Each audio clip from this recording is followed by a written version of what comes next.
Hi guys, good morning. Welcome back to my YouTube channel at Facebook page. Meron naman tayong ituturo sa inyo about sa TMX 155 kung paano magtanggal ng magneto at yung ating timing gear pag nasira at cam gear na pinupuller ng hindi na binababa ang makina. Kalimitan po may mga nagsasabi na bakit daw pag sila daw ay nagpuller ng makina, bumili sila ng puller sa Shopee, bakit daw nalulustred itong dulo nito. Kasi po mga idol, kalimitan na mabibili yung puller, matilos ang dulo. Kaya ang gagawin ninyo, papantayin nyo siya, ganito, kagaya nito, papantayin nyo yung dulo.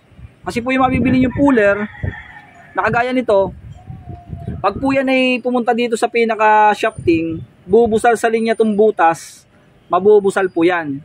Hindi napapasok ang nut natin, itong nut na to.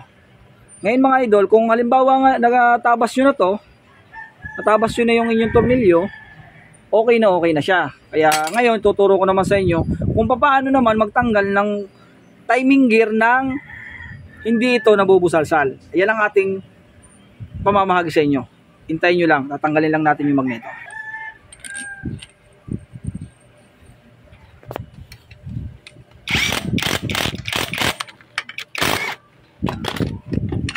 Yan mga idol.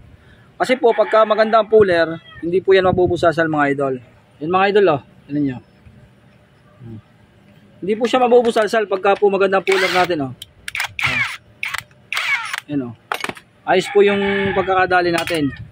Ngayon mga idol, ang tatanggalin naman natin diyan ay timing gear. Tanggalin muna natin ang stator.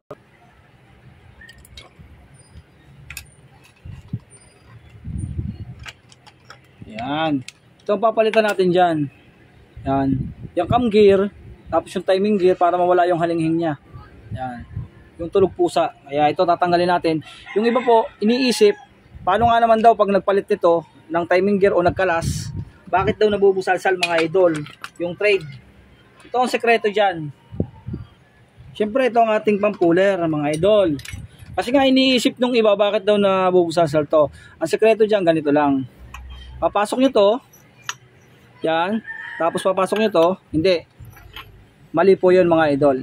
Meron pa tayong ilalagay dyan para ito ay hindi mabusalsal. Wait lang, papakita ko sa inyo at yan yung sekretong malupit natin para sa kay TMX 155. Hindi naman tayo madamot sa kaalaman para matutunan ng iba kasi kawawa naman yung iba para lang doon sa timing gear ay ibaba agad ang makina kasi nga po pinoproblema nila yung pagkabusalsal ng dulo nito. Kaya sekretong malupit para po sa idea ng kalahatan, mekaniko or aspiring mechanic natin or mga baguhan para po pang personal na motor, pang hanap buhay nyo ay matutunan nyo. Hindi po tayo madamot sa kalaman mga idol. Sige, pakita ko sa inyo yung sikretong malupit natin kung ano yung nilalagay dito.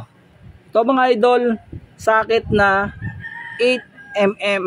Ganito po ang gagamitin natin. Ipapasok natin siya dito, pag ganyan, at ito ang ating tatamaan ng pinakadulo. Tingnan nyo ha. Yan o. Lusot siya dyan. 8mm sakit. Yan. Ililisad nyo lang. Tapos gagamitan nyo na ng ating drill or nitong ating wrench. Pagka kumagat na siya, yan na. Utay-utay na siyang hinihila pa ito sa atin. Yan o. Ganun lang mga idol. Yan o. Ito na o. O diba? Yan na po yung dulo. Hindi man lang maano yan kasi po nakatuko dito. At ito po yung nut niya mga idol oh. Yan. Tingnan niyo. Oh. Oh, di ba? Naka-thread siya. Naka-thread siya mga idol, ayan oh. Oh. Hindi siya maano kasi po nakaangat siya no. Oh. Hindi man lang napakalman po yung dulo. Sekretong malupit po 'yan. Para sa kaalaman ng lahat. Yung may mga nakakaalam at hindi. Yan po.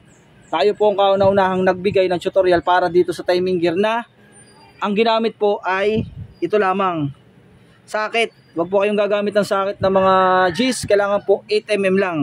Andito sa loob. Yan o mga idol. O yan. Ito lang o nakaganyan. O. Ayan. Para po walang busalsal. Huwag kayong mag-alala kasi po iisipin ng iba baka masira itong dulo. Hindi po. Ito po yung magneto natin para po maniwala kayo. Na hindi mababago yung tamaan o. Pasok pa rin siya o. Yan. Tapos ari po yung nut niya. Wala pong damage yan. O.